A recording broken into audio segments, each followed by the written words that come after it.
Welcome! My name is Janet Claybrook, and this is my Action Research Project. Rewiring teaching to engage today's wired students.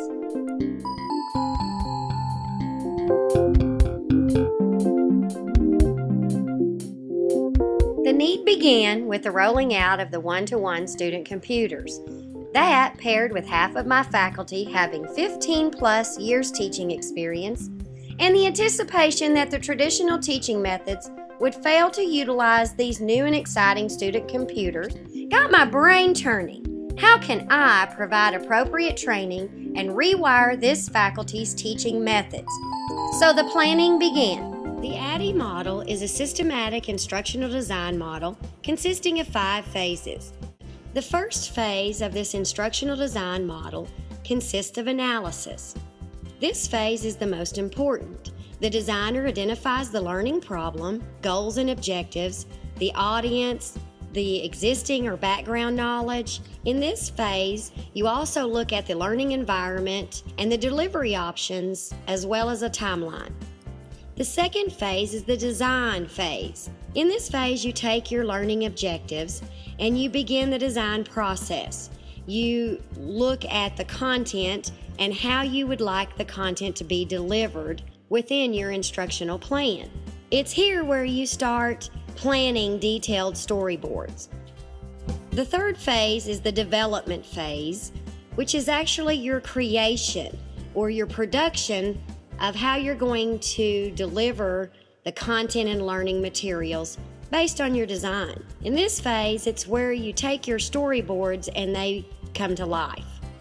The fourth phase is the implementation phase. In this phase, you put your plan into action. You begin the procedure for training the learner. Materials are delivered or distributed to your learning group, and then the effectiveness of the training materials is evaluated. In the evaluation phase, the designer must pinpoint the effectiveness of the learning through collecting data along the way throughout this learning process. Formative assessments are set up along each phase of the ADDIE process to give the designer immediate feedback. Summative assessments evaluate whether the learning actually took place.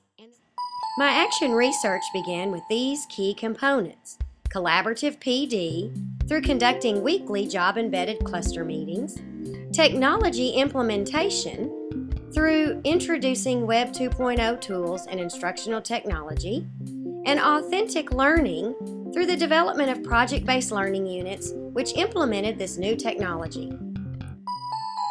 As I began preparing for my teacher training, I used the teaching from the MLT course. After rethinking Gardner's multiple intelligences, I decided to use brain-based learning activities to design effective training sessions to stimulate all learning styles with my teachers. I gathered several of my full sail assignments and used them as examples of creative ways to utilize technology and hit all learning styles. Our collaborative meetings were held 46 minutes weekly, divided into 2 content area clusters: math science and literacy social studies. These teacher trainings focused on developing technical as well as methodological skills in order to restructure traditional teaching methods to become more wired.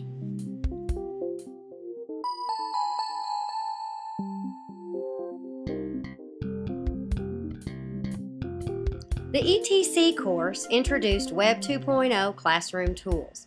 In Cycle 1, I modeled these tools to provide user-friendly resources to connect teachers with effective technology tools for the classroom. These trainings provided relevant practice to increase the confidence and competence of teachers implementing technology skills.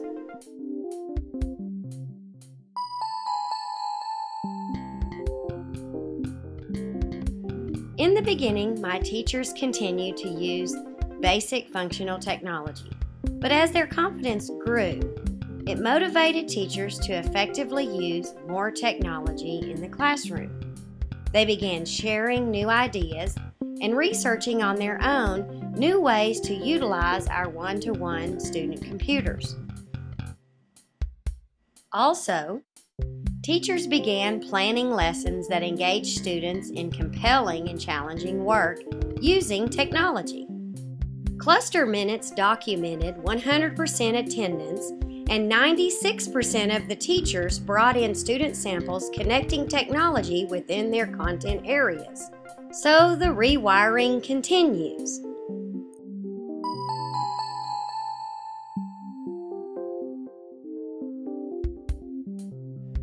Cycle 2 moved to integrating technology into daily practice within specific content areas.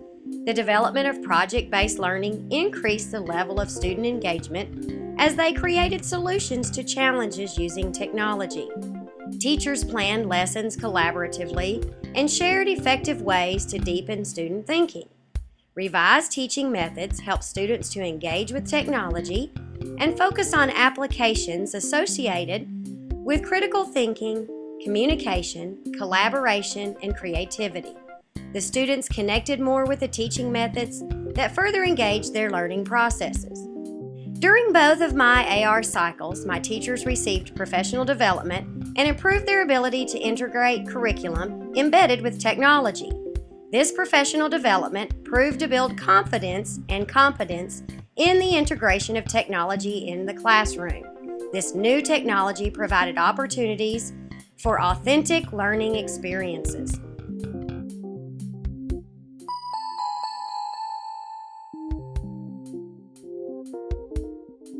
The role of the teacher changed drastically, and students were empowered through meaningful real-world lessons.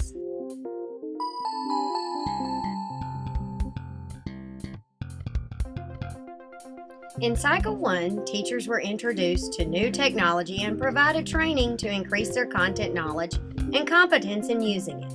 In Cycle 2, teachers were asked to incorporate it into daily activities and lessons, engaging students to think at higher levels. The data collected within these two cycles offered that students having technology and devices isn't enough. My research has proved, with the appropriate training utilizing technology, that teachers can rewire their teaching methods and engage today's wired students in order for learning to be authentic and engaging. The EMDT program at Full Sail University has developed my technological skills and prepared me for lifelong learning. What does the future hold for my action research project?